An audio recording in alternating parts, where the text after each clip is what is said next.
النهارده بقى هنعمل احلى دونتس ممكن تعملوه في حياتكم. مش شارب زيت، هش وجميل جدا، احلى 200 الف مره من اللي انتوا بتشتروه من بره، وطريقته ولا اسهل من كده. تقدروا ان انتوا تشكلوه حتى لو ما عندكوش ادوات التقطيع بتاعه الدونتس.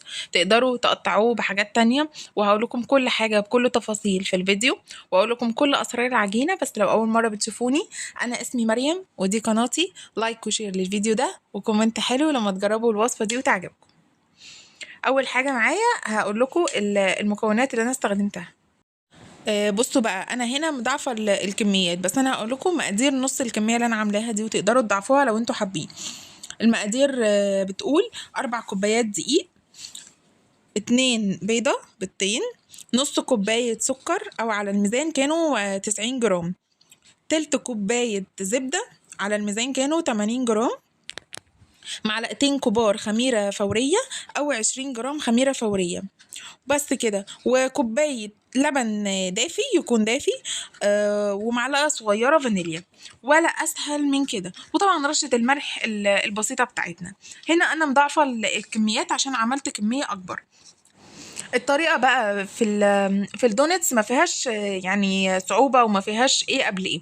هي خلط المكونات، فانا ابتديت ان انا بس اخلط المكونات الجافة الاول، وبعد كده هنزل عليها بالمكونات السائلة وبس. يعني بس ان انا اتاكد ان الدقيق اختلط بالمواد التانية، يعني برضو البودرة زيه.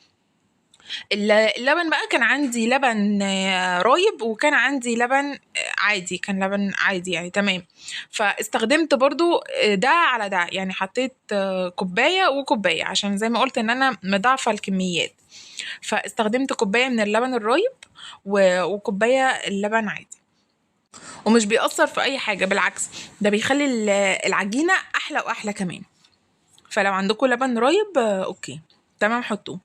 هنا بقى انا خلاص قلبت المواد الجافه، وفي طبق بره بحط البيض بيضه بيضه كده، عشان اتاكد ان ما فيهمش واحده بايظه، عشان ما انزلش بيهم على الدقيق وباقي المكونات وتطلع فيهم واحده بايظه وتبوظ باقي المقادير يعني. وبس هحطهم بقى في العجان. هي بقى بتاخد منكو عجن كده شوية، يعني هي عجينة حلوة جدا جدا، بس بيكون فيها تلزيقة كده سيكة من الزبدة.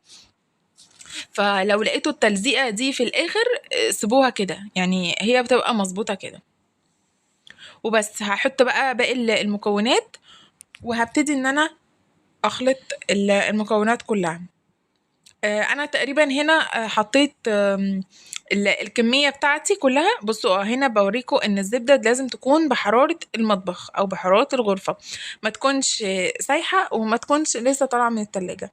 لازم تكون بالشكل اللي انتوا شفتوه ده، يعني طريه معايا. واخر حاجه ضفتها على العجينه هي الزبده، وسبتها بقى تتعجن براحتها خالص. و...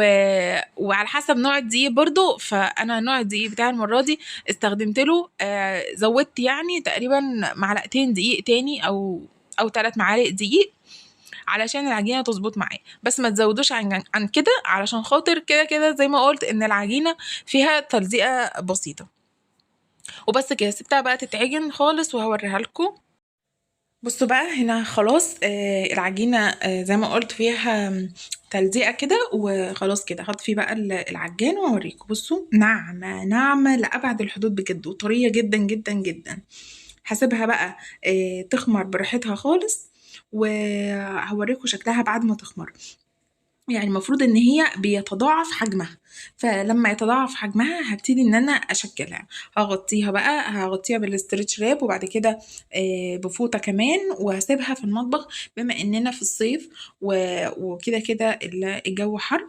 بس لو في الشتاء يستحسن ان انا اسيبها في مكان دافي، او كمان احط العجينة دي في الشمس. الدوناتس عجينة حلوة جدا ولذيذة، بس تكون حساسة. يعني هي حساسة لأن هي بسهولة إن هي ممكن تهبط، ولو هبطت ممكن تشرب زيت، فخلوا بالكم من النقطة دي كويس. قطعت بقى ورق الزبدة على قد القطاعة بتاعت الدوناتس اللي عندي. فورق الزبدة قطعته مربعات مناسبة أكبر من حجم الدوناتس بتاعتي بحاجة بسيطة، عشان بس أعرف أنقلها فيه. الدوناتس أسهل إن انتوا تحطوها وتقطعوها على ورق زبدة عشان تضمنوا ان هي ما تهبطش معاكوا او تبصم كده وانتوا بتنقلوا العجينة، يعني زي ما قلت ان هي عجينة حساسة شوية. دهنت بقى او رشيت رشة دقيق على الرخامة وهبدأ ان انا اشكل العجينة بعد طبعا ما خمرت معايا للاخر، يعني تضاعف حجمها واكتر كمان. فنزلتها بقى على الرخامة بتاعتي وهفردها. بصوا بقى، هي المفروض ان هي ما تتفردش رفيعة خالص، يعني المفروض ان هي بتتفرد سمك يكون تخين شوية. الدونتس مش بتتفرد قوي، لان هي قبل كده لما كنت بعملها كان ممكن افردها شوية ارفع شوية، فما كانتش بتتنفخ معايا حلو كده وانا بحمرها في الزيت. ما كانتش بتديني شكل الدونتس الحلو اللي بيتباع بره بنفس ال الحجم والكلام ده. فلما ما بقتش بقى افردها رفيع، فبقيت اخد النتيجة حلوة. بصوا اعتقد ان هي واضح شوية معاكم ان هي سميكة، مش رفيعة خالص زي البيتزا او اي حاجة تانية. ولما ابتدي ان انا اقطع هتشوفوها اكتر. دي بقى القطاعة بتاعت الدوناتس بتاعتي. عندي كذا حجم، بس انا حابة الحجم ده، وعندي اصغر شوية وعندي اكبر، فانا حابة الحجم ده بالظبط. لو ما عندكوش بقى القطاعة تقدروا ان انتوا تقطعوا بكوباية، اوسع كوباية عندكم تكون البق بتاعها كده واسع، وتبدأوا ان انتوا تقطعوا الدونتس، وبغطا ازازة صغيرة تعملوا الفتحة اللي في النص دي، برضو هتطلع مظبوطة معاكم وما فيهاش اي مشاكل. خطوة برضو مهمة جدا جدا ان انتوا بتحطوا دقيق على ورق الزبدة قبل ما تحطوا عليه الدونتس بعد ما بتخمر، عشان خاطر انا هنقلها كده زي ما هي هحطها في الزيت. ولو لزقت في الورقة الخمر بتاعها ممكن ينزل تاني لو يعني كانت لازقة في الورقة. فاضمن منين ان هي ما تلزقش في الورقة؟ هحط رشة دقيق كده على الورقة، وبعد كده انقل عليها الدونتس زي ما انتوا شايفين. او بصوا العجينة بقى الزيادة ديت اللي انا لميتها هفردها من تاني واقطعها برضو. طبعا مش هرميها ولا اي حاجة، عادي جدا. او بصوا برش رشة دقيق واتأكد ان الدقيق على الورقة كله، يعني على الدونتس كلها، وبنقل عليها الدونتس وهكذا لحد ما اخلص الكميه كلها. بكون مجهزه معايا الورق، بكون مجهزه معايا الدقيق، يعني كل حاجتي جاهزه، وبعد كده بسيبها تخمر. هنا طبعا مش دول بس الكميه، كان في كميه تانية، بس انا قلت اغطي بقى الحبه دول. هغطيهم كده عشان وشهم ما ينشفش. بصوا شايفين السمك بتاعها؟ اعتقد ان هو كان واضح. بصوا اهو بقى كده بعد ما خمرت بيكون سهل بقى اشيلها كده زي ما هي بالورقه. بصوا الكمية اللي اتعملت من كيلو دقيق هي دي. هشيلها بقى بالورقة بتاعتها واحطها على طول في طاسة الزيت. هنا بصوا شايفين سهلة جدا خالص ازاي.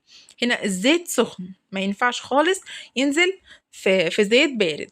هنزلها في زيت سخن، ويعني هي مش تاخد وقت خالص.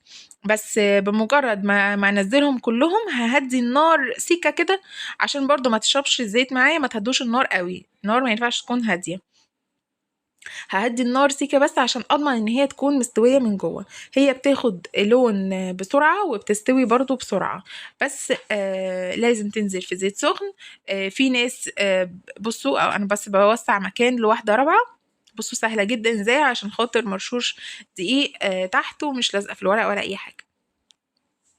آم، بس كده. في ناس بقى بتحط من الزيت كده، بتمسك معلقة وبتحط على الدونتس كده، بتحط على الوش التاني، بس ده مش بيفرق خالص ولا اي حاجة. هنا بصوا الالوان، انا حاسه ان هي مغمقاها زياده يعني، بس هي ما كانتش غامقه خالص ولا اي حاجه، يعني كمان شويه كمان وهي على الرخامه حسيت ان هي باينه في التصوير ان هي غامقه، بس هي ما كانتش محروقه ولا حاجه، هي مستويه ومظبوطه جدا. او كده بمجرد ما بتاخد اللون بتاعي انا بطلعها بعصايه الشيش، عشان خاطر يعني اضمن ان هي بس اشيلها كويس، ما تتخرمش او اي حاجه. وتكون كمان صفت الزيت بتاعها. بطلعها كده بقى على مناديل مطبخ وزي الفل ما فيهاش اي حاجه. وفي نفس الزيت بنزل بباقي الكميه وهكذا لحد ما الكميه بتاعتي تخلص. الورقه زي ما قلت ان هي بتسهل جدا جدا مرحله التحمير عشان خاطر ما تلزقش معايا والخمر بتاعها ينزل. وبنفس الطريقة بقى هكمل كل الكمية بتاعة الدوناتس بتاعتي لحد ما تاخد اللون، اقلبها بعد كده اطلعها على مناديل وهكذا. وتتصفى كويس من الزيت وبس، ما فيهاش اي تكنيك تاني.